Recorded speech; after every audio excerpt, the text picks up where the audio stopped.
Good afternoon and a warm welcome to this discussion. So we are here today for a discussion that is both timely and consequential.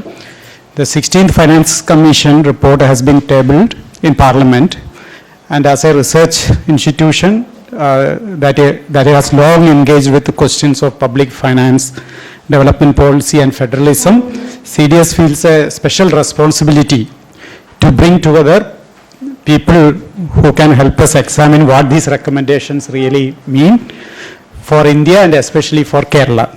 So the Finance Commission, constituted under Article 280 of the Constitution, is in a most fundamental sense the institution through which India's fiscal federalism plays itself out. It decides how the revenue of the union are shared with the states and how those resources are distributed among the states themselves. So-called vertical devolution and fiscal and horizontal. So every 5 years, its recommendations reshape the financial architecture of governance. The 16th Finance Commission was chaired by Dr. Arvind Panagaiya, who has now submitted the report, and it brings both continuities and notable departures. So, that requires careful scrutiny in terms of their implications for India as a whole and different states and a state like Kerala in particular. So today we are fortunate to have a very distinguished group of experts who have been working in this area. They are practitioners as well as scholars and former policy makers. Who bring to this table a rare combination of analytical depth and experience. So our first speaker is Shri R. Mohan, who is everybody here knows him. He's a retired officer of the Indian Revenue Service, a long-standing well-wisher of CDS, and Shri Mohan has written extensively on center-state financial relations and fiscal federalism. He brings to this discussion not just the perspective of a tax administrator, but that of a committed scholar of fiscal federalism. Our second speaker is Professor Pinaki Chakraborty, one of India's foremost authorities on public finance and fiscal federalism. He is a visiting distinguished professor at the NIPFB, where he previously also served as a director. He was economic advisor to the 14th Finance Commission and member of the advisory council to the 15th Finance Commission. He also chaired the Public Expenditure Review Committee of the Government of Kerala. And our first discussant, after their presentation, we have two discussants. Shri V.S. Senthil, a retired IAS officer of the 1984 batch, Kerala cadre. He served in a wide range of senior roles in government of Kerala. Crucially, for our discussion today, he served as Joint Secretary in the 14th Finance Commission at the center. So bringing direct insider knowledge of how a finance commission actually works and its deliberations. He has also served as a member of the 3rd Kerala State Finance Commission. Professor Parameswaran is our faculty who is working on macroeconomics, public finance, industrial development and the Indian economy. He has written and researched extensively on India's economic performance. We are particularly glad to have a voice from within this institution in this discussion. And he has also, as a team, we have done a report to the 16th Finance Commission on Kerala's finance. So I will not take much time further, and I will discuss. I will invite Shri Mohan to make his initial remarks, and after which Professor Pinaki will talk, and then we will have the discussion. Yes, thank you.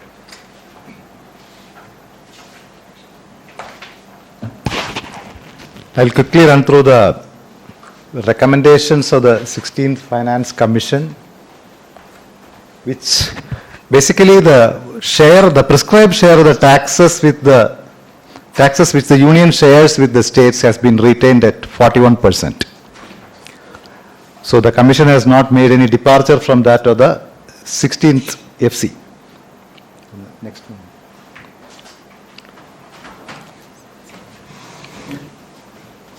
Gradualism is the keyword which the commission has used for this. Gradualism is the keyword which the Commission has used for this. They say that because of the rising share of the surcharges and cesses, the GTR, the gross tax revenue of the center, which gets divided with the states. Actually, what gets divided with the states is gross tax revenue minus surcharges and cesses and the cost of collection. So the net proceeds as a percentage of GTR has come down. So we are not disturbing 41%. But extensively, the Finance Commission has given arguments how the enhanced devolution has put the union finances under stress. And my critical comment is that the Finance Commission has not done how vertical fiscal imbalance has to be estimated using what has been done in economic literature standard, or basically even how practitioners do it. Basically, what proportion of the own expenditure the states or the subnational units are able to meet out of their own revenues, and what is the balance left that will constitute the vertical fiscal imbalance in the crudest possible term, if I state, but no measure of that has been attempted, which the 15th had attempted. As regards the terms of reference of the 16th FC, it got the best ever terms of reference from 8th Finance Commission, because every Finance Commission had its hands tied. From 8th to 14th, they were mandated to use the 1971 population based on 1971 census. Because of the national population policy of 1976, how those states which implemented should not suffer. 15th was mandated to use 2011 population, but this commission was not tight. Complete 360 degrees of freedom was there with the commission, and they were not even given the TOR of Article 283D, which is the President referring any matter to the Finance Commission in the interest of sound finance. So, essentially, this Finance Commission did not have the presidential TOR to recommend a fiscal roadmap for the Union and the states. Now, the first question which I pose here is whether, without a presidential TOR, a recommendation made by the Finance Commission, how constitutionally valid it is. This is something which is thought-provoking for even Shri Senthil, because he has been with the Finance Commission. When a presidential TOR does not mandate a commission to do, can they do it? But no question has been raised in the public domain so far. That is one. And now the horizontal part of it, some states have gained, some states have lost. But essentially, states which have gained are middle income and higher per capita income states. So who have gained and who have lost, we have put a table. I am not discussing it elaborately. We can have a discussion later.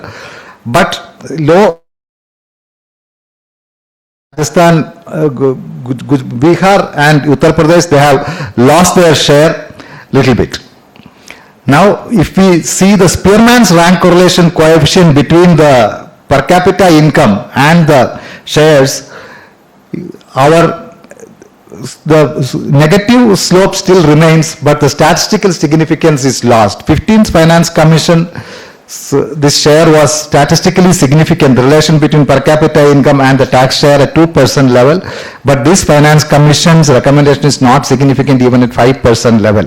So to that extent, the equity portion has suffered, but efficiency, they say, has improved, but contribution to GDP is a factor which I think we will have to discuss much more, which I personally feel throwing out tax effort and bringing this in has not helped much, because some incentive criteria for fiscal consolidation, whatever was there, has been lost. 14th Finance Commission excluded tax effort, but they did give a positive incentive for states which have consolidated fiscally additional borrowing space. This Finance Commission in its criteria has totally done away with fiscal consolidation criteria, and instead of collection, which itself has been done away with after the 9th Finance Commission or so, if I am correct, after the 9th Finance Commission, they have brought back the contribution to GDP as a thing, which how far it helps the basic principles of equity in distribution is highly doubtful, and doing away with tax effect is not also very welcome thing according to me. But insofar as the grants to local bodies are concerned, there are basic and performance grants divided in 80-20 ratio. Urban and rural local bodies have got in 60-40 ratio the division. Certain portions have been kept apart for specialized things which I am not going into. There are entry level conditions, that is a local body should be constituted, very welcome. A state finance commission should be constituted and the report should be laid in the assembly within 6 months with action taken report. Three is that there should be audited accounts in public domain for T-2 year and provisional accounts for T-1 year. Unless these three things are satisfied, local body grants will not be given. From then on, you come to performance grants. Performance grants, there are conditions, conditionalities and subconditionalities. There are conditions like one tax revenue should grow at this percent from the base year, or every year it should grow at a certain percentage. All these are available in the report.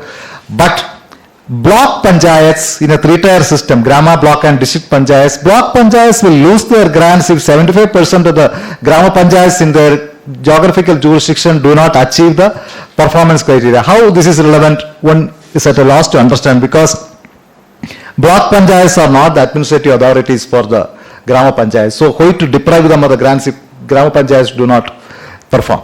Now the third one is if the state fails in the performance criteria, that is if the state cannot transfer 20% or more of what the Union Finance Commission transfers through by basic grants, the panchayats will lose the grant. The performing panchayat, panchayat or a Grama panchayat which meets the criteria will lose the grant if the state fails to perform. What kind of an incentive is this also is a little bit puzzling to understand. Last but not the least, again emphasizing on that, this fiscal consolidation roadmap which has been laid elaborately does not have a presidential TOR. And Government of India has partly accepted the fiscal deficit targets but not the off-budget borrowing, which they said they will consider. The Commission has elaborately said guarantees or off-budget borrowing should even be made part of the fiscal deficit by amending the definition of fiscal deficit. But the transparency with regard to off-budget borrowing is welcome. But the point is, how off-budget borrowings or guarantee which is contingent upon failure of certain things will become part of fiscal deficit of the current year is again doubtful, because of the RBI study group of 1999 had a contrary view and accounting view is also contrary. But in public domain, off-budget borrowing should come within the knowledge realm is very, very welcome. It should not be a subterfuge. But the point is, can this be done without presidential TOR is the moot question. Under Article 293(3), Government of India can impose any condition which they deem fit, even without the recommendation of the Finance Commission. So, were these elaborate recommendations necessary at all is another question. Now, this I have said, and these are the criteria with which they have done, and there are some minor deviations, the criteria which we will discuss after Professor Pinaki also talks in the question time. 14th and 15th they have deferred something. The demographic performance inverse of the population growth rate. Income distance faces a slight reduction, but the contribution to GSDP is the dark horse criterion which has entered and which has again made the inverse relation between per capita GSDP and horizontal equity a little bit statistically insignificant. This I have mentioned. This much only I have to mention briefly by way of introduction. After Professor Pinaki also discusses, we will have further discussions. So, thank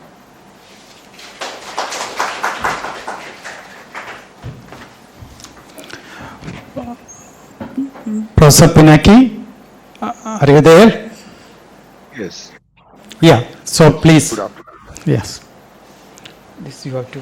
Good afternoon, Professor Veeramani, Shri Mohan, Sri Senthil, Professor Parameswaran, distinguished participants and dear students. Thank you for this opportunity. I will try to discuss the Finance Commission's recommendations on 4 basic components. The first one is certainly on vertical imbalance. On the question of vertical imbalance, it's good to see that the vertical share has not been reduced. It is kept at 41%.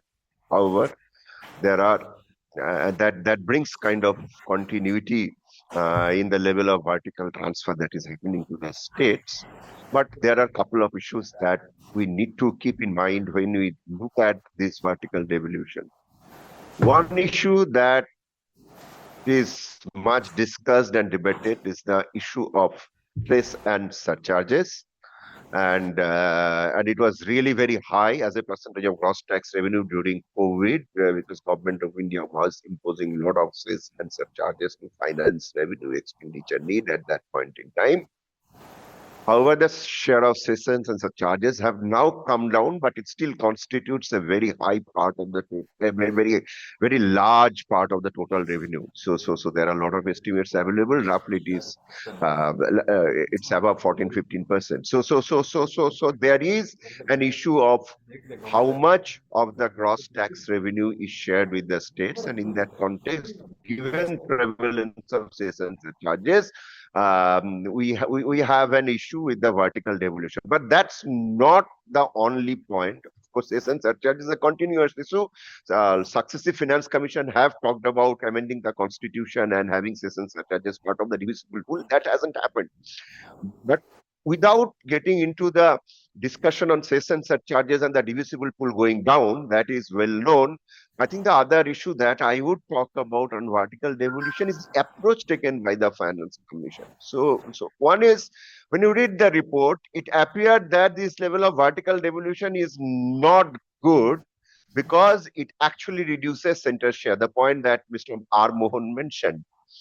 And it is something that is given creating a strain on finances of the union government. I think that assessment of the Finance Commission, if it comes particularly from the Finance Commission, it sends a very strong signal. Why it is wrong? Because I think Finance Commission is supposed to make an objective assessment of the expenditure need of the union and states. And if we look at the expenditure distribution of both the union and states in the general government expenditure, the states have been spending something like, was spending around 62% of the, two-thirds of the total expenditure. Now that expenditure has come down in recent years because of the increase in interest-free loans to the states, and which is now around 57% of the total general government expenditure, taking center and states. But I think Finance Commission got slightly confused about the revenue expenditure and capital expenditure. After all, capital expenditure is financed through the borrowing. So the Finance Commission's job was to meet the revenue expenditure need of union, and in that context, to say that center has big strain on its finances because it is financing large part of the revenue expenditure of the state is probably not correct. That's the first point that I wanted to say. Second issue that I wanted to highlight is the issue of elimination of plan and non-plan distinction. Well known, but still I would repeat.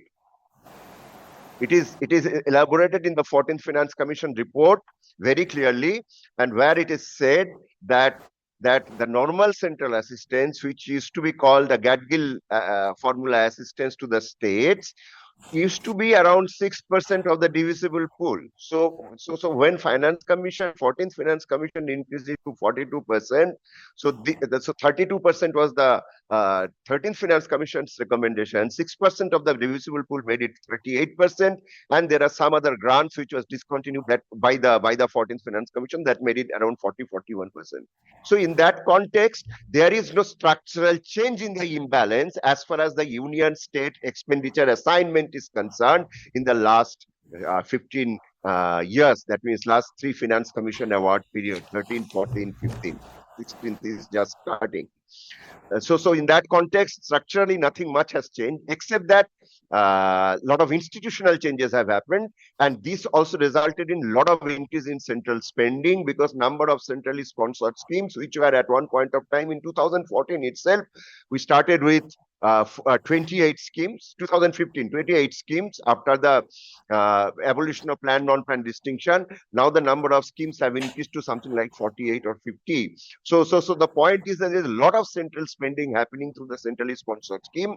Now, that's a so question is how much money should be left with the center to do centrally sponsored scheme is a different question than saying center doesn't have enough money to provide to the states in order to correct the vertical fiscal imbalance. So that important distinction is missing from the Finance Commission report. That should have been there. On second question, I wanted to come is on the question of horizontal imbalance. On the question of horizontal imbalance, there are three issues. One is need, and need is reflected in various indicators of population, area, population and area, and to an extent forest cover. But the equity component, which was driven by income distance, the share of income distance has been reduced, and then this reintroduction, it's not a reintroduction. Earlier it used to be collection of taxes that was more direct, I think, more direct kind of a measure of fiscal inequality or fiscal performance. Now something that has been introduced like contribution to GDP as a part of the horizontal devolution. This is something absurd to me. When Finance Commission is supposed to equalize fiscal capacity, how and equalization be done by bringing in contribution of states in GSDP and giving it a 10% weightage. Contribution to GSDP does not depend on the fiscal performance alone. Contribution to GDP depends on investment, and that investment is largely driven by private investment. And if we look at the private investment because state level investment data is not available, so if we look at private investment in terms of bank credit, more than 80% of the bank credit goes to 6-7 developed states. So from that point of view, bringing in this kind of an indicator which actually perpetuates inequality, rather accentuates it, I think it's very unfair to poorer states. And over the years, the share of income distance has been steadily declining. In the sense, in 11th Finance Commission, the income distance share was 62.5%. Today, the income distance share is 42.5%. So Finance Commission itself, I think last 4-5 Finance Commission from 11th to 15th had thought that beyond a point we really cannot push for equity. Now, this Finance Commission has gone one step further and said that, well, equity really not to be concerned about alone. We have to give performance. Now, performance cannot happen the performance in the fiscal term. Performance in the fiscal term and performance in terms of economic growth are two different things. And this Finance Commission probably had conceptually not realized what that difference is. In the process, they have come out with a formula, and now it is kind of irreversible because it is also political, because we have put large amount of 10% weightage to a state's contribution to the national GDP. It sounds absolutely absurd.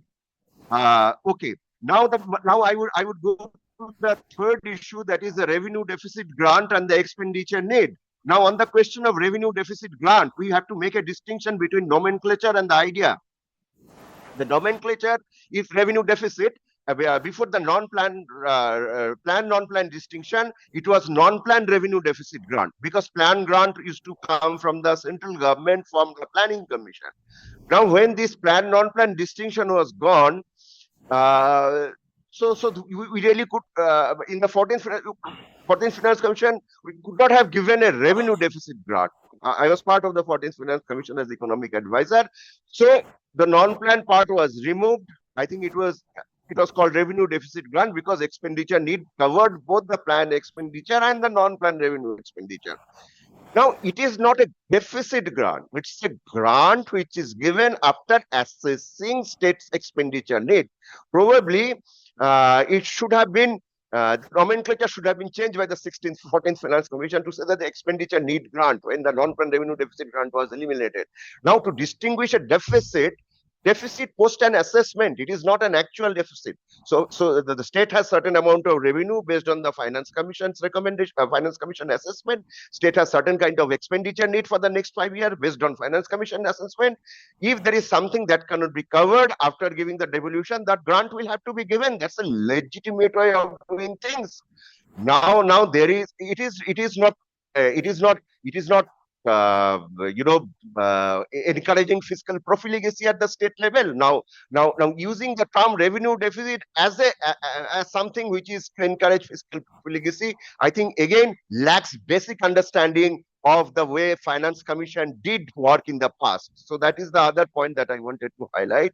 Last point I wanted to highlight is the question of special versus non-special category state. Of course, the distinction is gone, but a major problem that would arise for the special category states cannot be resolved unless there is large grants given to the states. Why do I say that? Large grants are given by the states, given to the states by the central government. Why do I do that? Why do I say that? I say that because of following reasons. One of the primary drivers of central transfers to to then special category states was various additional central assistance, special plan assistance, additional special assistance, etc., etc., etc. So they used to get a lot of money. Now non-plan distinction is gone. Those funds have stopped. Normal central assistance have stopped. So they used to get large plan grants and a very small devolution. Now what has happened today? They don't have those assistants. At the same time, there is a large decline. There is an aggregate decline in the share of devolution proposed, recommended by the 16th Finance Commission to these states. So compared to the 15th. In other words, they don't have a plan grants. Finance Commission share in aggregate has further come down. In the process, their finances will be largely depend on how much center gives, because they will have more expenditure needs. So that more expenditure needs, and earlier, both by the 14th and 15th, they had created some cushion in the form of a revenue deficit grant. For example, Himachal got a large revenue deficit grant. Some of the northeastern states had got large revenue deficit grants in the 14th and 15th award. Jammu Kashmir used to get large revenue deficit grant. Now that there is no revenue deficit grant, their tax devolution has come down. Where would they go to find the extra resources? In other words, they would have to come to Government of India for day-to-day functioning of their finances. So this is something which is not even discussed in the report. So from that point of view, I would say I would like to conclude. Yes, the Finance Commission has kept vertical devolution at 41%. But the way the report has been written and the recommendations have been framed, I think this would have large consequences. This would have consequences, adverse consequences on the special category states, and also seriously undermine the equity principles of fiscal equalization. Thank you.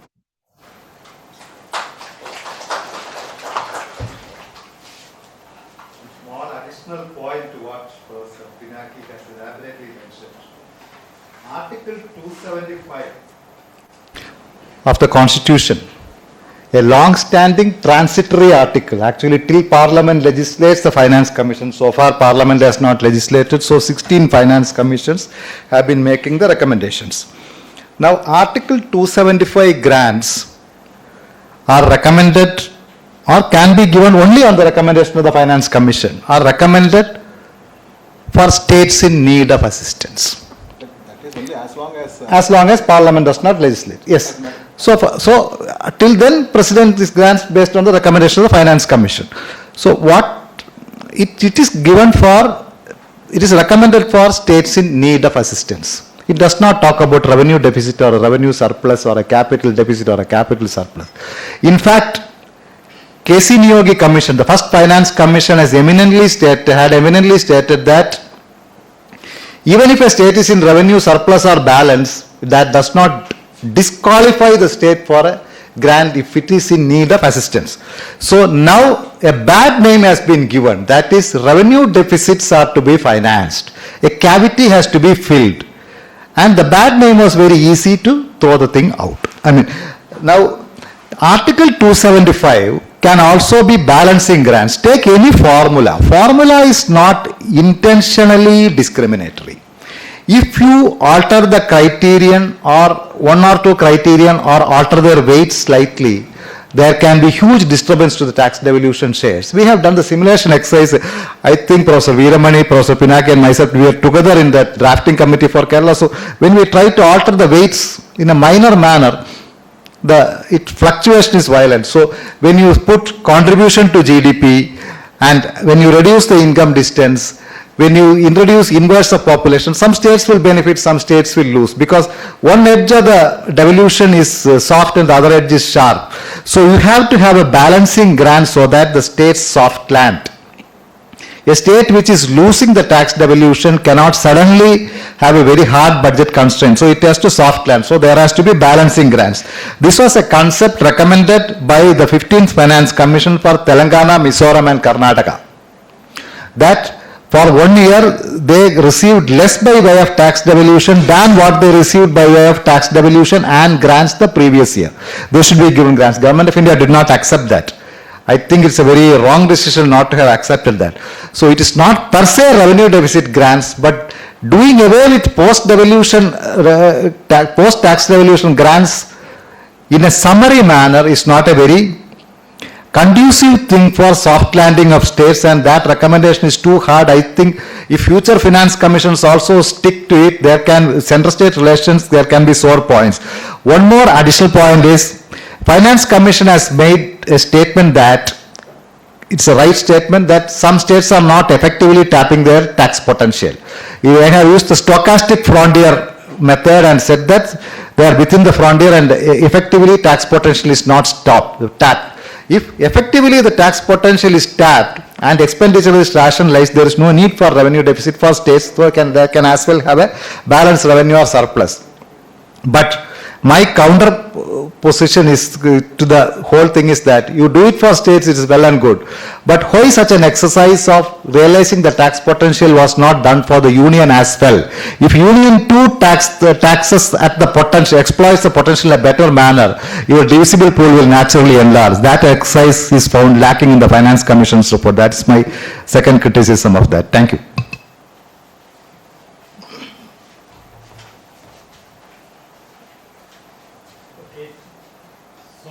Thank you, Professor Pinaki and Mohan, for that very interesting presentation on 16th Finance Commission's some basic issues in the report.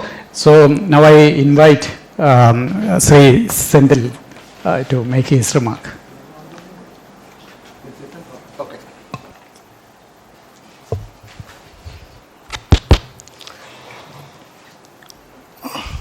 Mr. Mohan and Mr. Pinaki had made a very, good presentation from a pure professional practicing economist working in the field of public finance. The other one who has seen one side of the fiscal side as a tax collector and been a bureaucrat, and then who is now created his own niche in where people actually look at what he is actually saying from the taxation side, fiscal side. Now, I actually, if you really ask me, let me start with this. You have all heard of Leonardo da Vinci. There's a quote from him where he says, "The greatest deception men often suffer from is from their own opinion." It's a quote from him. Now, this is what all the finance commissions, right from, I wouldn't go back to the first and second, for the last 30 years have been doing, presenting their recommendations, going beyond the terms of reference, or even remaining within the terms of reference on recommendations on areas which they know fully well will never be accepted by Government of India, because Constitution gives the discretion to the Government of India, and Constitution does not provide for the way these commissions have been making recommendations. If the Commission's recommendation has to be accepted by Government of India, then there has to be, on acceptance, there has to be an amendment to the Constitution. And we have seen that in the field of this fiscal side, there has hardly been any amendment to the Constitution except to the Article 280, which came not because they have to make an amendment, it came because of 73rd and 74th Amendment for the local and urban bodies. Now, there also, I don't know under what wisdom those men and women in the Parliament added that amendment to that Article 280, which has created in my view, it has created havoc in giving too much of leeway to the finance commissions, and also an expectation from the state governments on this transfers to the local bodies and urban bodies. The Constitution there is only 3 provisions in the Constitution for which actually Finance Commission is supposed to look in its whole operations. Article 270 with respect to the taxes, Article 280 where they are actually mandated by the President to go for the recommendations for the both vertical, horizontal, and for certain other grant in aid. And Article 275. Article 275 actually is a transitory provision. It's not a permanent provision. This commission has taken it on the basis of various literatures, various pressures which has come from all the practicing this fiscal scientists, that the commission has got an inbuilt authority to make any recommendation it wants under Article 275. The way the Government of India gives the terms of reference, they say that that grant in aid for the revenue and Article 275(1), other than what has been this thing in the Article 275(1), that's a provision. Now, this has created a major problem. You look at the last 20 years, every commissioner would say that cess and surcharge should be included, because otherwise the Government of India is increasing cess and charge. That's a given power to the Government of India. Whether the Government of India should have a low or higher cess and surcharges, it is for the Government of India to decide and to the Parliament to decide for the Union Government.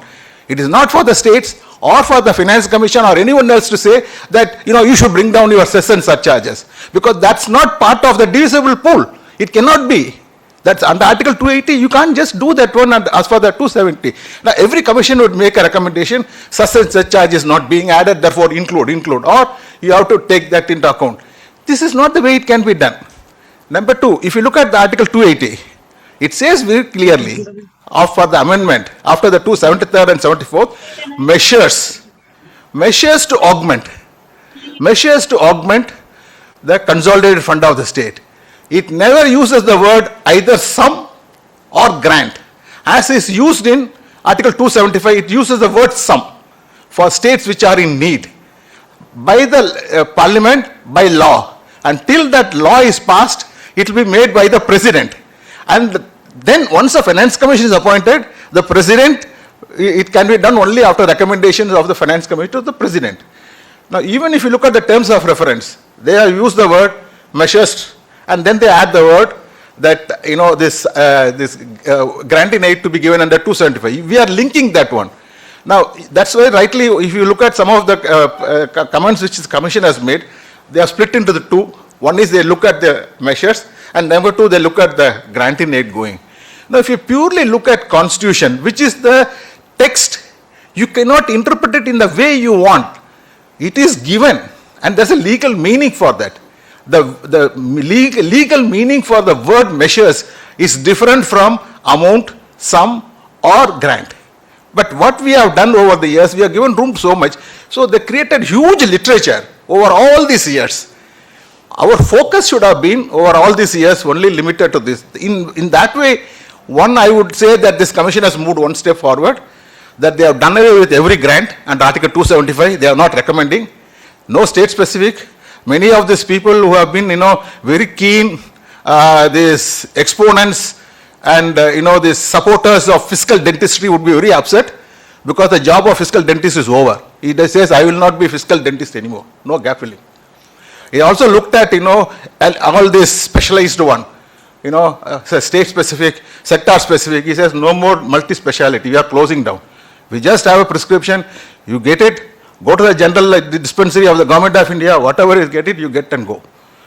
Except two they have kept. One is on the local bodies grant, number two is on the disaster management. Now, if the Government of India wants, it can use the same powers for the this disaster management under Article 282. It can simply say that 70% central sector scheme, sponsored scheme, 78% for non-special and 90% for this, they can do it and go. Only thing which will be left out is our local bodies grant.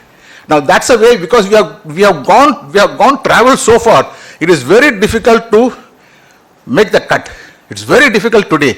If you look at the first commission which came up after the amendment was made to the Constitution, 1774, they only said go for this, creating accounts, prepare accounts, we will give you some amount which we will give. That was the first one, to get the accounts ready. Now this commission has said what? This commission has also not understood fully. The commission has said, we would recommend that the words there, that based on the recommendation of Finance Commission, State Finance Commission should be dropped by an amendment. Now if you remove that, it makes no sense, because still there is only a measure. I mean, if you, I don't know under how anybody can think that the word in the Constitution, measure, means that you should allocate some sum or a grant. So either they should have said that you amend this and don't go for this Article 275. Instead of that, you close the Article 275, get this local bodies grant, other thing under Article 282. As far as the local bodies, if you want to do it, you bring it into the Article 280 itself, say that such sum that should be given for for augmenting the consolidated fund of the state for the supplementary resources of the local government, it will take care of it. Then there is no need for an Article 270 for the terms of reference of the commission. The same thing would be done, which they are now doing. They are only recommending some. Now, one commission made a mistake of going beyond. So the reason is, unfortunately, what has happened, each commission comes with its own background of the chairman, of the members, of the environment, and of the Government of India party which is in power, which is constituting that. So there is a lot of, this cross currents flowing. So the thought process is like this, like what Adam Grant says, the thinking mode. You get into the preacher mode, you get into this, the politician mode, you get into this prosecutor mode, you get into a scientist mode. Some people come as a scientist kind of a thing, we want this, evidence-based, we will get this assumption, will be questioned, and we will have a thoughtful explorations, and all these multiple perspectives will come once get into the other side. Other goes into this preacher's mode, that, whatever I say is right, and then, this is because I feel it is right, then you will have to simply follow on the basis of my belief in me. The other guy comes slightly different, into that politician, popularity, he wants to get acceptance and get other things. At the end, in the result, what happens? There is no intellectual honesty, and it suffers from intellectual honesty, and it also suffers from other things. So instead of that, if you really look at what this Constitution says, look at Article 280. Government of India, like Mr. Mohan raised a very clear question. Can any commission go beyond the terms of reference? The commission should understand, even what they recommend under the terms of reference as a recommendation is not accepted by Government of India. They accept only this what is under charged, which is your Article 275 and what you do under 280. They may accept certain things. Nobody has accepted. We have all thought in all these years. Commission have said, public sector reforms. Commissions have talked about, this fiscal deficit reduction. Commission have talked about consolidation.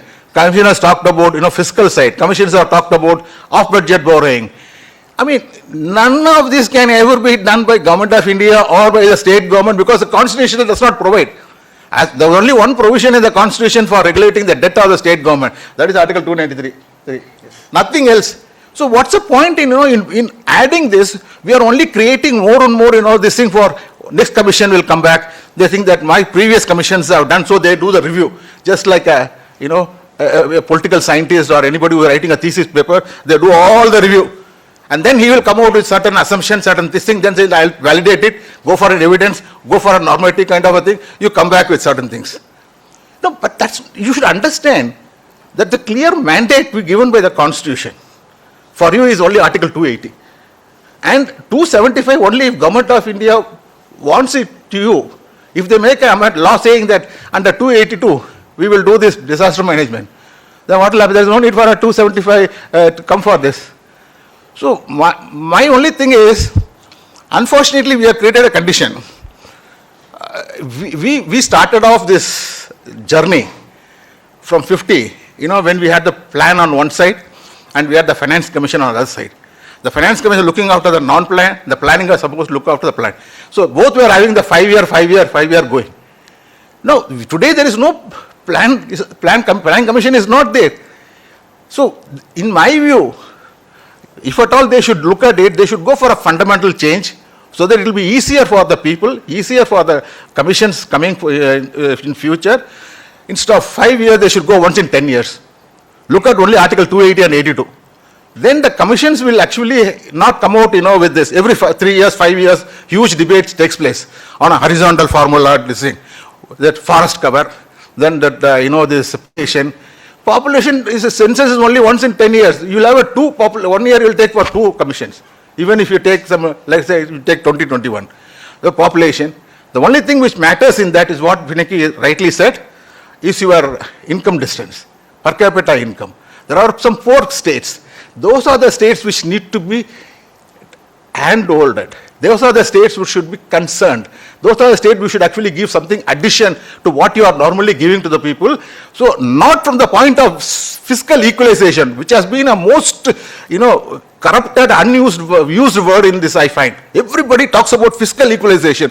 It's humanly impossible, neither scientifically or in economic this thing, to have a fiscal equalization done by a 3-member commission. So instead of that, they should look at the states like what Mr. Mohan said. There are some poor states. There are certain, like Pinaki said, the northeastern states, special category states. You treat them separately. You can actually use 275 for that very clearly. Look at others. So once you do that, unnecessarily every commission will have to add something, because if every commission accepts the same criteria for vertical devolution, even then they will change the percentage in between. So they always add something new, every commission. So we should not leave it to the fancy of this people, allowing them to, not only deceive themselves, deceive others, and getting confused between what role they should be playing in the thought process.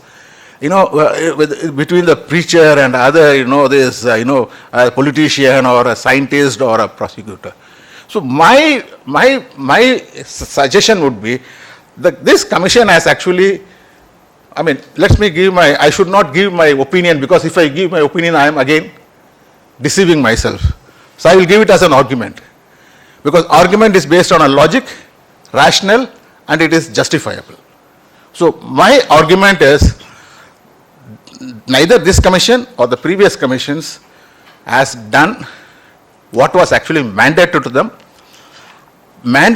under Article 280, and what has been given to them under the terms of reference with respect to the Article 280. See, in the Article 280, they have the 100% freedom of to say what they want, but not like, tinkering here and there. They should have made some fundamental thing they should have actually made. They should have taken. That's the point on Article 280. Government of India also is very clear. They will simply give some terms of reference knowing fully well that they will not actually accept. In the action taken memorandum to be submitted to the Parliament, after the commission's recommendation is given, they will say, this 2-3 things, main thing is accepted, rest is not for consideration, will be considered later. Future consideration, which will never be considered by them, nor it will be considered by the next commission as to what happened to that. So, if the commission understands what their role is, what the function is, what is expected from a true arbiter, because there is a general acceptance on one thing, that commission's recommendation is like an award. So it's like an arbiter. So the commission should understand that my role as an arbiter, impartial arbiter, between the center and the states. Forget about federalism or fiscal, because there is no word federalism. Then why do you keep on talking about federal? Because we are not a federal country. So people always talk about, no, there should have been a equalization, just like Canada, or Australia. Canada is a federal system where Alberta wants to, they secede from this thing. They can go for a referendum and they can secede. Here you can't do it. It's a union of the states. So somebody came out of this thing. It's a quasi-federal. So give a tilt to that in this thing. Then somebody said, no, it's not a quasi. It's a federal. Then to get some more, into that, they said this is a cooperative federalism. Then came this competitive federalism. You see, what we are basically, we are actually expecting and infusing something to the minds of the people between this, the politicians. So politicians take it up. The state was a center. The state politicians will say that, we have to strengthen the federalism. And then we have been, if you have seen this today, Mr. Rangarajan's and Mr. Srivastava one, which clearly says, if you really look at it, general thing would be, if you look at the total transfers going to the states, they say that normally they will say it's all going to Bimaru states. If you really look at today what these people are presented, the Bimaru state have got less. And the southern states have got more. But within the southern states, some states have got more, some states have got less. Now, see, this is, whatever, that's what I'm saying. So we are all discussing on that points today, See, when you have, we made the biggest mistake, the states, accepting GST. They should have never accepted GST. Many of us told, please don't go for GST.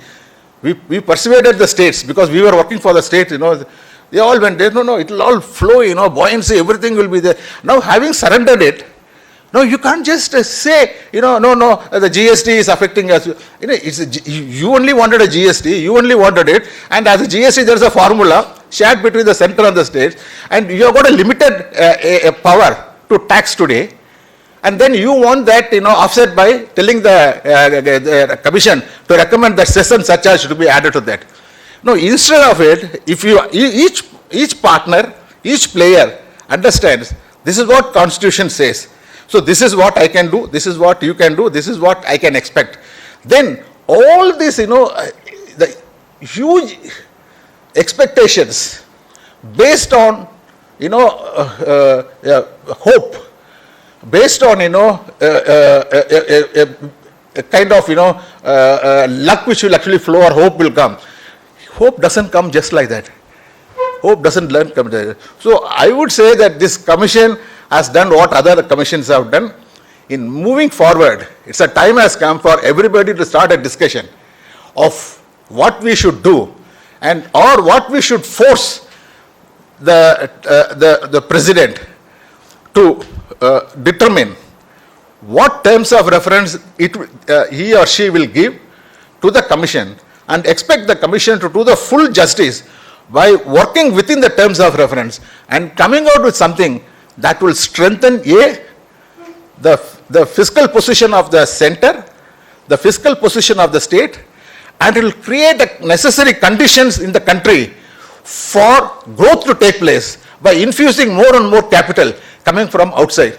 Not simply expecting, public sector reforms will take place, growth will come. Instead of that, we should actually go for, if we move towards that, we will have a total break, because we are now, non-plan is in the past.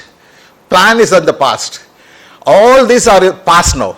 Now, why do you have to stick to that and, still have a romantic view of image and expectations of the future past, and you want to actually impose into the future? Instead of that,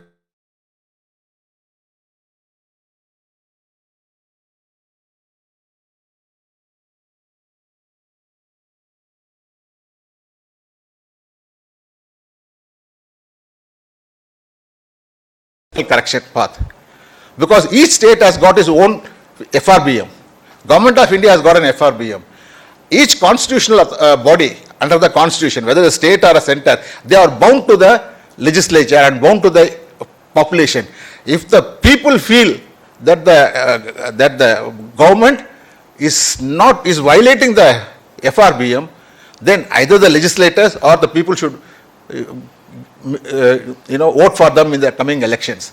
Not expecting these commissions to come and say, you have a correction path, 3%, 2%, 1%, half a percent you go and you keep it at 3.5% and then you do that. And knowing fully well, a 3% GSDP for the state government is different from a 3% GDP for a government of India.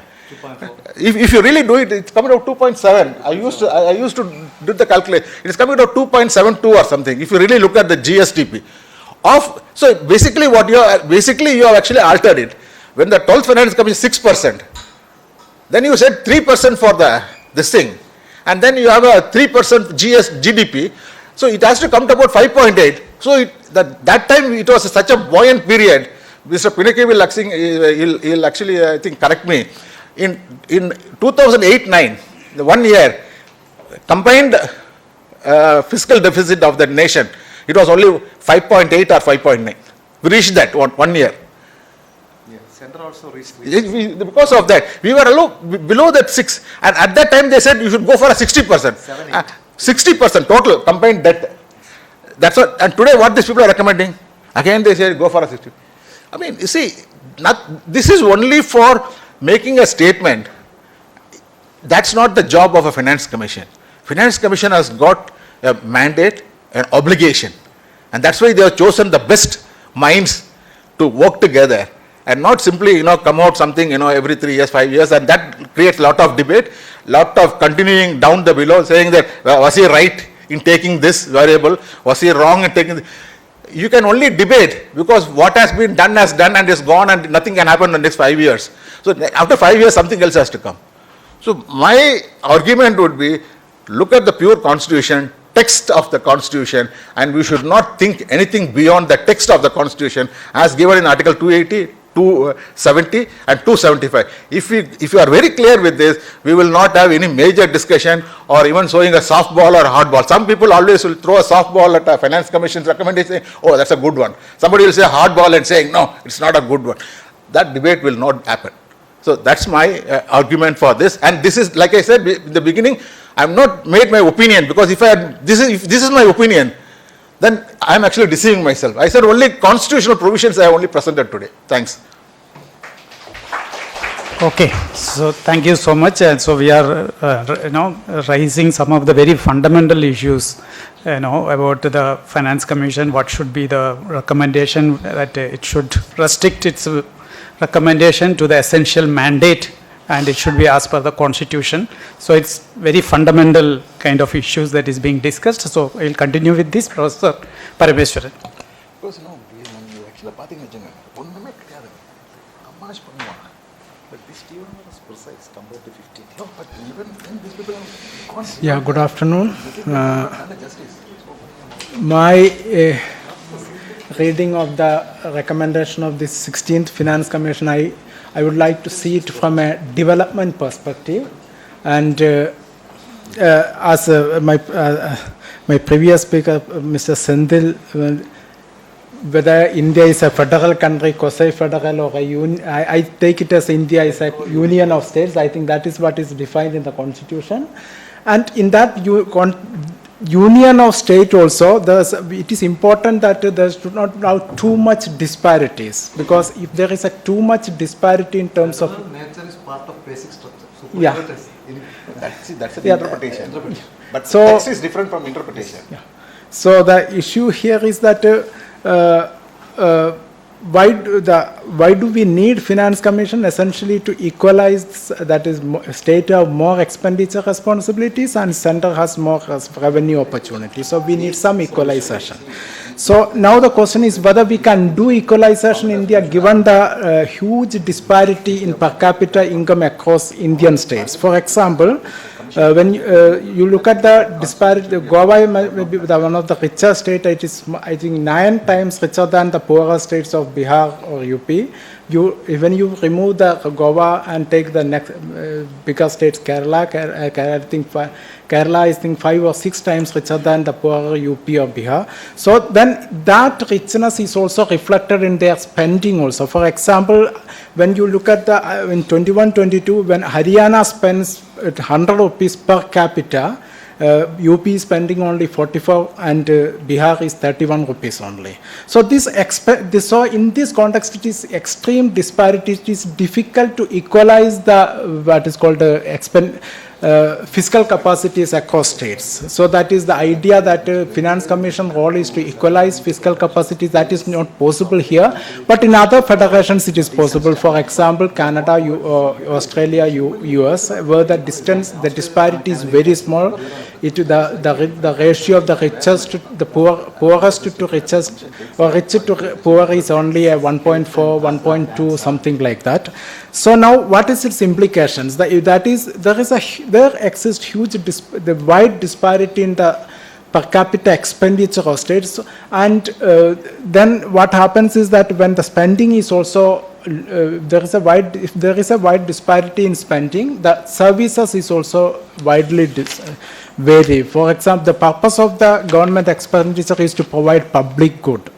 And nowadays, public services are an important part of the producer services. For example, if one region provides good public services, investors will come there, trained and technical persons will come there because the law and order is good, the sanitation and sewage facilities are good, cleanliness is there, and government machinery may be working very well. So these all attract what is called this investment and leads to growth of that region. And if a region is already rich, then they have more revenue and they are able to provide better services. Some kind of cumulative causation is operating. For example, when you look at the evolution of disparity in India, the economic disparity among states in India from 1980, what you can see is that richer states are growing faster than poorer states and the disparity is increasing. And this is some kind of cumulative causation, that is, richer states have some advantage that is enabling to them to move ahead faster, that is operating. And one part is this government services. With the problem with the government service is that government services are non-tradable. You cannot import these things from for example, in Kerala, the law and order is not good, or something, government service is not good, you cannot buy from outside, you have to produce here. So this gives an advantage to the richer states. So if we want to, in this context, when you look at where the horizontal distribution, one thing is that contribution to the GDP. Actually, the principle is that it is an efficiency criteria, equity and efficiency. Efficiency criteria is that if the Finance Commission is awarding states this devolution, that this should also encourage them to generate own revenue. That is the idea. But how? Now the question is that if you are awarding to the contribution to the GDP, as already Professor Pinaki and Mr. Mohan said, this is not an efficiency criteria because GDP growth the NSDP growth rate is beyond the control of the respective state. It is determined by many factors, including government service. So then what happens is that the richer states have more contribution to GDP and therefore they get more share. So that is why when you look at the shares of the states, compared to the 15th Finance Commission, the poorer states lost. That is the states like MP, UP, West Bengal, Orissa, Chhattisgarh, Rajasthan, all these states' share has come down. And the richer states' share has increased. Similarly, the northeastern states' share has come down because of this criteria. And this criteria is something, it may be our obsession with the growth, because we need to grow. But it is also important that we have to grow, that is, poorer states should also grow. So now what is the solution? The solution is that there is, in the growth process, there exists some kind of increase in returns. That is, states having a better facilities or better equipped, they have a they are able to grow faster. So similarly, states which are poorer, they are at a disadvantage. For example, some states, when you look at the education, some states, for example, Kerala may be in the current parents may be the third or fourth generation educated. They know how to take care of their children well, and the state's effort in the same investment produce more result in Kerala. But when it comes to the other poorer states where the parents are first generation or second generation educated, the same investment cannot generate that kind of investment. So if you leave the things to the market, this leads to more disparity. In that case, we need another, that is, these poor states needs to be given additional financing for their growth. This finance commission grants are essentially revenue expenditure equalization, but though revenue expenditure also have growth effect by providing better public goods. Now, so that when it comes to the, so we need a mechanism to help these some kind of backward area development authorities, like that is identifying the poor states' potential and investing and helping them to move up. So that is very important. In that context, there are one thing the central government is doing is essentially this. Now they have a lot of centrally sponsored schemes. When you look at the distribution of the centrally sponsored grants across states, poorer states are getting more. But if the issue here is that most of the centrally sponsored schemes are designed and developed in Delhi, and many cases it may not be suitable to the context, and it is this one size fits for all may not be a solution. For example, in Kerala, I think we have this, there's a lot of issues with Jalanidhi project, something which is not, the argument is that not suitable to us, because we need a different approach. Similarly, so that is, deciding the development and programs from the Delhi is also an issue. Now coming to the other aspect is the central government also have a huge capital expense. And this time they have a plan of 12 lakh crore investment, but we don't know where it is going. State-wise distribution we don't know, but we also don't know what is the criteria of allocating this investment. So that, so what happens? So what happens is that we need a designed capital, like the earlier planning commission, that is assigning investment to the poorer states and depending upon their potential and need, and it is important to help them to move up. Otherwise what happens is that this disparity will increase, and this increased disparity also leads to, as we have seen, that is increased interstate migration, all these things. Yeah, so that is my point. Okay, thank you. I have a small doubt before the session is open.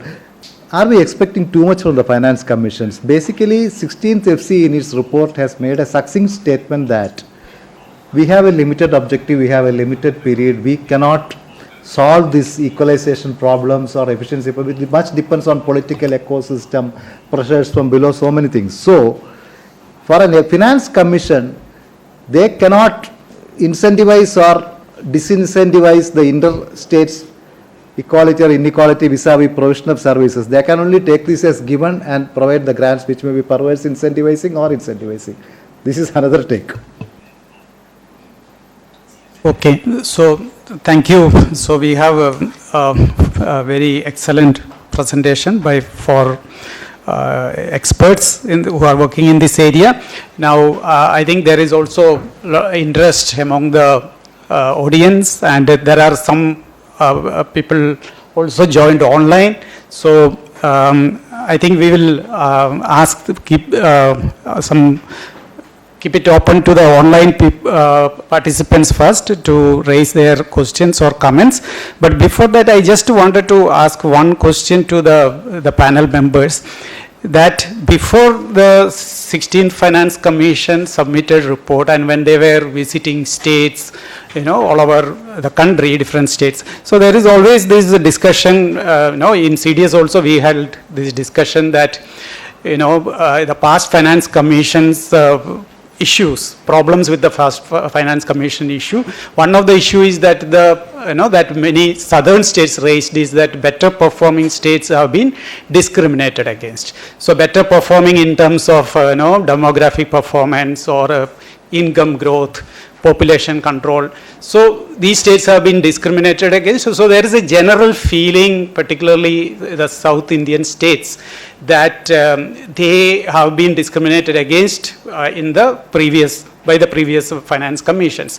So there is a great demand from across political parties and all in southern states that this has to be corrected and something has to be done. So there is a huge compulsion or the pressure on the Finance Commission to do something.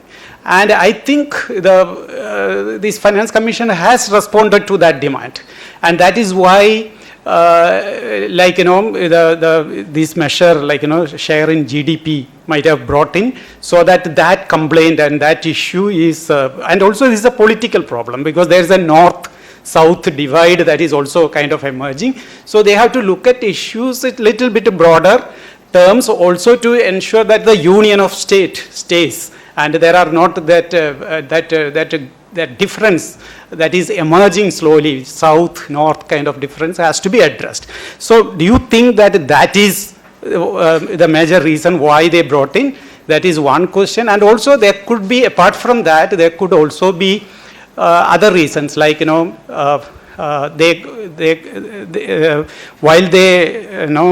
this revenue deficit grant is removed, now if you look at revenue deficit patterns, then we see that the richer states' revenue deficit is always generally much higher than the poor states. So that basically means that in terms of, even though their need is high, but in terms of actual spending, you see that their deficit in terms of revenue deficit is relatively lower than some of the richer states, particularly Kerala, Karnataka and Tamil Nadu and all these states. So therefore, when you run away with the revenue deficit grant and then do not also compensate them in terms of some other indicator, then it will create a big problem for these states.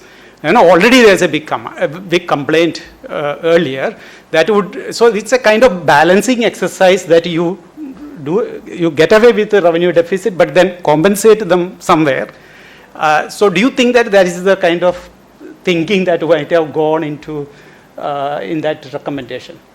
It's a very critical question. I will very briefly respond to that before the other questions are coming, because it's the very cardinal question Professor Veeramani has raised. See, horizontal sharing of resources is always a very delicate question in India because states are at very vastly differing levels of development and the diversity of demands is very high. So, for any finance commission is an act of delicate balancing. But now, the point is, southern states, Karnataka, Kerala, Telangana, they were raising high decibel campaign against falling shares. Kerala, despite getting revenue deficit grants, its tax share was falling. So now what was happening was, the Finance Commission, the 15th Finance Commission also decided to give an incentive criterion. Inverse of the total fertility rate they tried to provide. Now an incentive criterion has been provided for the southern states or states which have controlled population effectively. Even I think some of the states in the western side, they will get the benefit.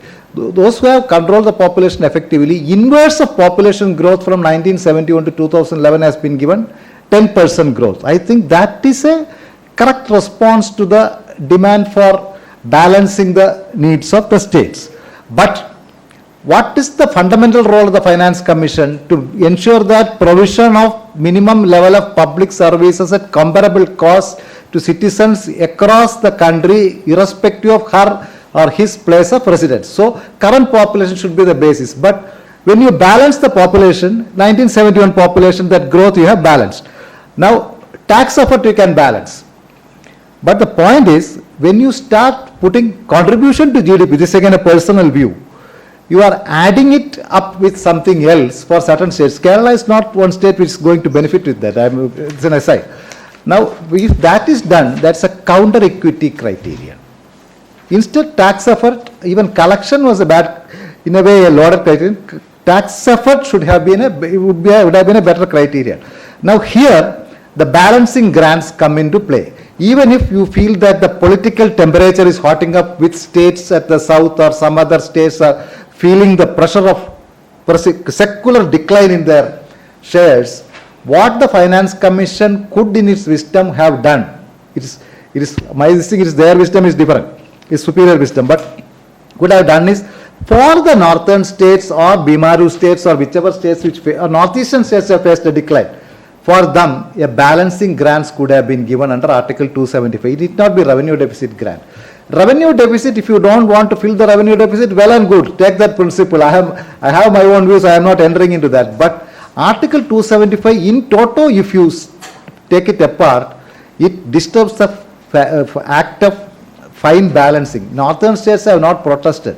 But if the share falls a little more, they may also show their political might, then where the things lead to. So balancing grants are very important or a critical component in this regard. This is the answer which I have in mind. Actually, for the commissions, it's a very, very difficult task to, it's very easy, sometimes we can just say, since I was part of one of the, this mundane work, because as a joint secretary, you are not, at the higher level of, intellectual, this discourses. Even though we are part of that, ultimately when we finally go and give the inputs, but we are doing the, actual works, to see how to look at, each state and numbers, doing, this. So it's very difficult for any commission. We should understand how this commission works. Like three things, like I said earlier. See, the commission looks at what others have done. They try to look at, what has happened in 5 years. But, difficulty is in 5 years, very little change takes place, in system-wise. So they have to do something. So they got a lot of pressures, You get this, each state in its memorandum says that this is what we require, you should change that, you should change that. Then the government of India also, when they are, invited to give their presentations, they also give some views, on how they would like to. Ultimately, the commission has to take all into the account. And then every commission has to give its stamp with respect to certain variables which they give. So that will actually is what they actually look at it. But at the end of the day, they try to do the maximum justice they can do in terms of trying to accommodate everyone's views on this. Now, there has been a demand coming from many states for a long time that that don't look at this zero revenue deficit, because it is putting constraint on us. Look at only the fiscal deficit. Now some states can run a revenue deficit if they want, doesn't matter. At a fiscal deficit, you give me the cap, I will decide whether I should use that for more revenue expenditure and less on capex, and I will have a different mechanism that I will have a huge private sector coming in who will take care of the capex, and then I will actually supplement a little bit. So at least this commission has done this. So many states have been asking for this. Don't keep a cap on this zero revenue deficit. Just leave this fiscal deficit, and then we can just we will decide at our level. So Kerala also, if you have seen, we have suffered a lot in terms of incentives in the past, because we couldn't actually do it because we have so many welfare schemes. And we have see, that's actually but main thing is that we have so many of welfare schemes which we do, which is welfare is considered as a revenue expenditure. Earlier because the plan was there, some of this which is a residue will actually go as a non-planned revenue deficit again before the plan would come, and the plan itself was having largely this component. So it's in a way some of things are good. Slowly you make very simple one. Have a 3% revenue fiscal deficit. You decide what you want. This is the formula which we feel rightfully that should go in terms of the distribution. So therefore, we are giving you this much under a very horizontal devolution. So rest of things, you just try to leverage on this. You can just go about. And as far as the sharing is concerned, then there has to be a conscious decision, because today, whether you like it or not, given the system in which we are operating, there is always an incentive to keep higher cess and surcharge. So there has to be some mechanism to bring it down. That can come down only if you have a constitutional amendment. by adding that also into this GS. So if it is added, probably cess and surcharge, they will actually come down. So we look at simple ones, leave the freedom to the states, let the state use its internal capacity to leverage on what they can do to create the growth that is required at the state level based on the geography of the state, based on the both physical geography, resource geography, as well as the fiscal geography of the state. They can decide in terms of taxation. They should go for more private investment to come in. They should also go for this on the resource side. So that will actually give much more flexibility and much more this what I would call as the freedom as to the states to choose their own destiny and create a path to reach the destiny which they want. Okay, so we'll open this to the audience for raising questions or comments. Dr. Jose.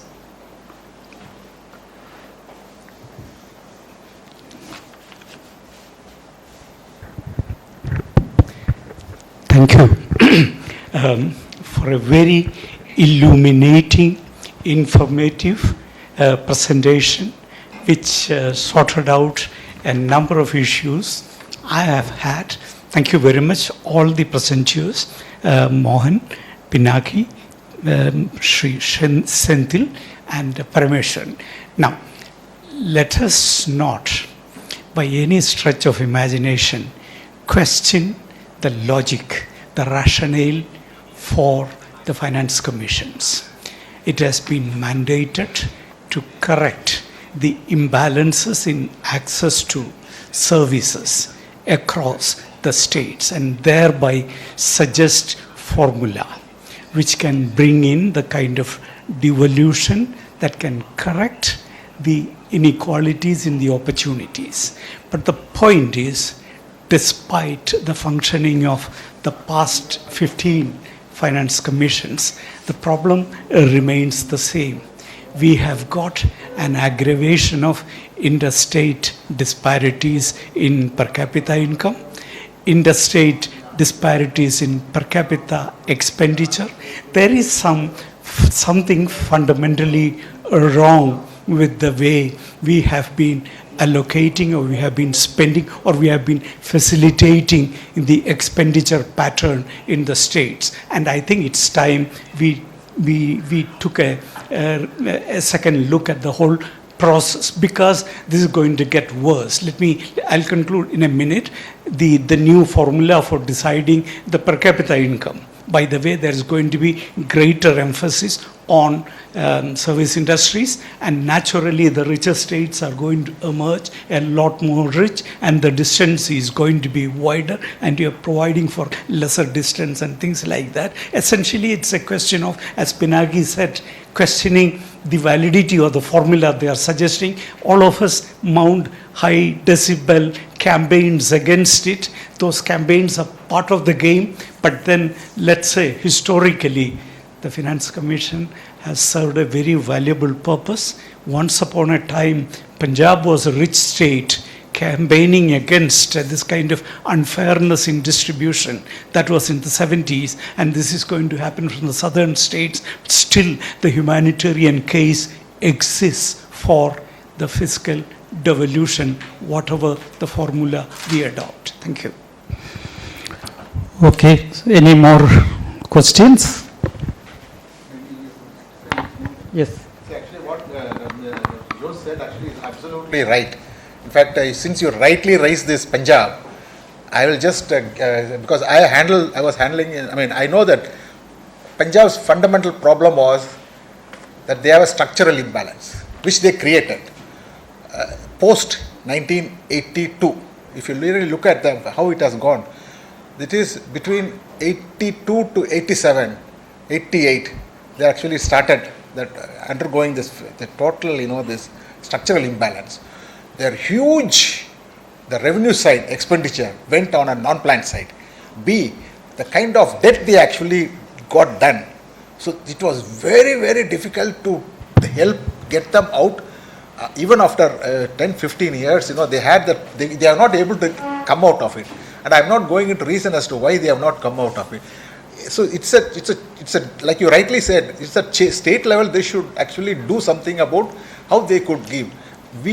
There was even a provision on their commitment that they will actually adjust that. Additional grant of 8,000 crores was given over a 2-year period outside the finance commission, outside all those things to help them out. It didn't happen actually. It's very difficult because they actually, one of the reasons which actually came, it's simple one, which every state is currently having. Between that period, the 2008, 1985, somebody can go through that, it can validate. Between 86, 87 to that 98, 99, they had a huge recruitment. And you might have also seen sometime a single SP was having 120 men around him. And the district collector was having, 80, 90 around. You would have seen that. In fact, everybody was having. Actually, they created at a particular point of time, they could not do everything. So the point you have made is absolutely correct. I hope that people will give more attention to that. Look at, how they do the rationalization.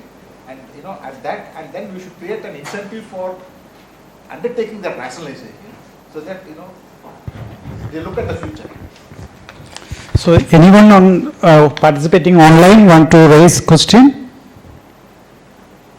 Please unmute and raise question if anyone wants to make comments or raise question. Okay, anyone here?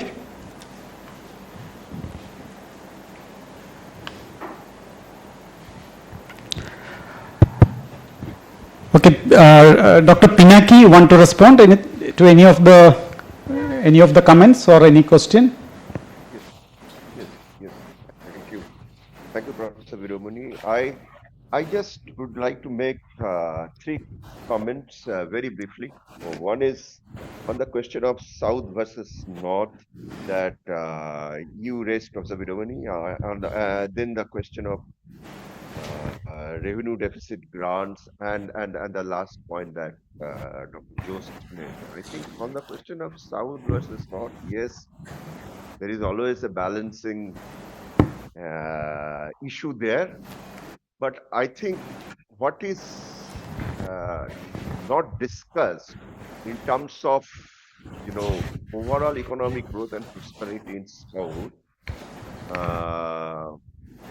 vis-a-vis the growth and prosperity in North or deprivation in terms of certain indicators, poverty, etc. The issue of the large market that North also provides that is one. Second is interstate migration, which provides cheap labor. Third is the question of, private investment flow, the point that I was more access to credit.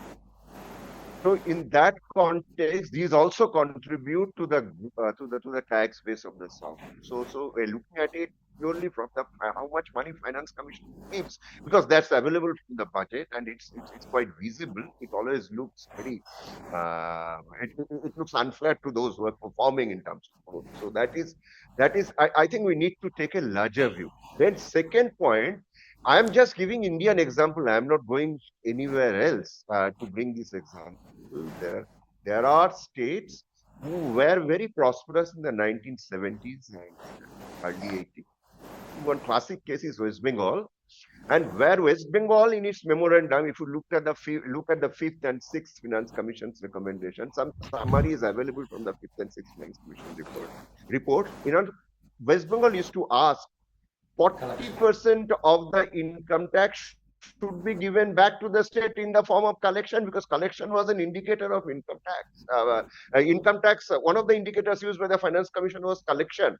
So from that point of view, if collection is a criteria,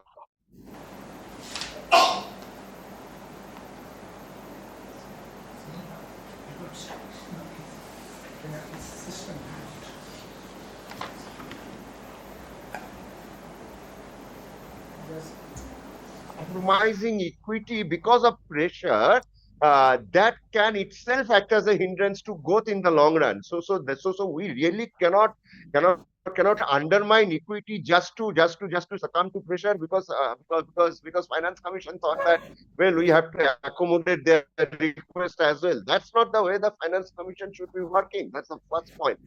Second point is revenue deficit grant is not a grant to finance deficit. It is finance commission's assessment of need after all the resources have been taken into consideration. If there is a gap that needs to be financed by grant, that's it.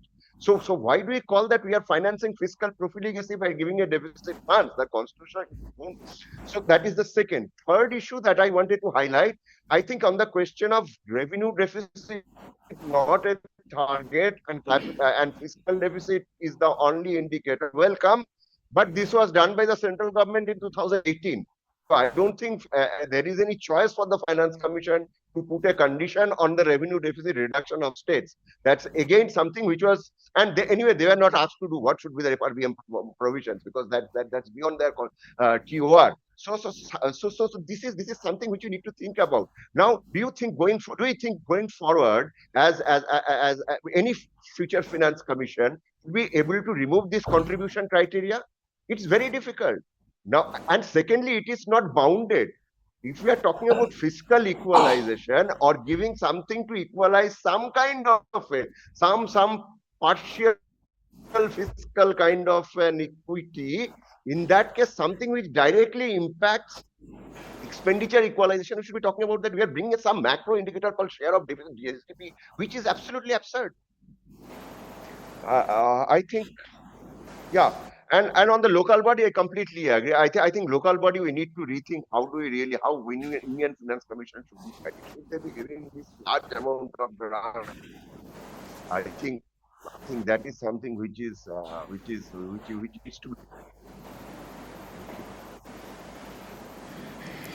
Okay, so if there are no more questions, we'll conclude. Yeah. I have very few points to add. I will not hold you for some more time. Dr. Joe pointed out as finance commissions as an institution. Absolutely no doubt. They have done a very great service in the sense that finance commissions, if you want to point out a federal feature or a outstanding federal feature of the Constitution, are nothing else than the Finance Commission. It goes to the credit of Finance Commission as an institution from 1952, K.C. Niyogi till Arvind Pangalia's headed 16th Finance Commission. None of the Commission's tax share recommendation has been overlooked by Government of India of different political formations so far. What they have recommended has been accepted. Under Article 281, Government of India is not under compulsion to accept it. If Finance Commission recommends 41, they can make it 45 or even 36. I mean, nothing stops. Constitution does not stop it, but they have not done it across for the last 75 years. That it goes to the credit of the Finance Commission that its recommendation has been accepted by governments across political formations. Now, the criticisms are, can Finance Commission go beyond the presidential TOR, which this Finance Commission has gone? This is a constitutional question which no one has raised. It's the foremost question that should have been raised, but no one has raised. Can Finance Commission stretch its recommendation to say that certain PSUs should be privatized, that certain things should be done in this manner? It's very difficult. There are grants given by the Union under Article 282 which have completely overshadowed the Finance Commission grants even after the plan non-plan distinction is gone. If you look at the latest position, insofar as the grants are concerned, tax share comprises 58% of the total Union transfers. But if you look at the grants, Article 282 grants or the discretionary grants under miscellaneous financial provisions are 74 to 75% and the FC grants are only 25. Where are you operating then? Now, with this, doing away with this, not recommending, I am not talking about doing away, not recommending this Article 275 grants, the other thing will still be more pronounced. As Professor Pinaki used to say many times, the Government of India coming and spending in states subjects. This is also there. Now, coming to Bihar, Punjab, etc., historically, Bihar, West Bengal, a wrong was done. If you go by the present principles of competition in trade, Professor Veeramani should be better able to. There was a freight equalization policy. They had a comparative advantage. That was taken away from them. A comparative advantage was taken away from them. That somewhat resulted in location of industries across the country. That was balanced growth concept. But Bihar and Now Jharkhand, Bihar and West Bengal, they suffered. All mining states, they suffered. So there are many policies outside the FCs which have led to interstate per capita income disparities. And it is too much to expect, it's a figment of imagination to accept FCs to be a correcting factor for interstate disparities. These are given before the FCs and they can only try to ameliorate or they can try to lessen it. They are nobody, FC is not the authority to reduce the interstate disparities which go into the policy realms far beyond the province and scope of the finance commissions. One should not expect too much from finance commissions, which at the core basic thing have done a fairly good job. Criticisms standing, this is my comment. Okay, thank you so much. As you would agree that this is a very timely discussion, even though there are obviously several important points have been raised and they are very important.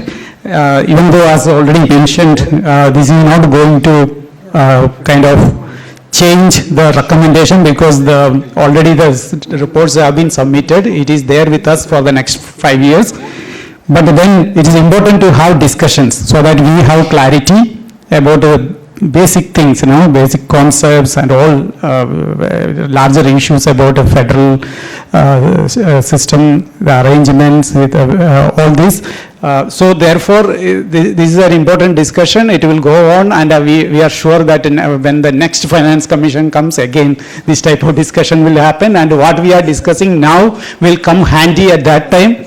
So that we will be better informed. So that way, it's very important that we continue discussing, even if it do not have any immediate impact, because the recommendation has already been submitted and it will be, implemented. With that, we will conclude it. Thank you. Boring for the students. No questions came actually from the. No, I think because it's a dry topic in itself. See, it's a topic, Thank you. Where it's your generation, will have to start more questions, challenge the assumptions, challenge the way, things have gone so far. So you may be able to come out with a much better, suggestions.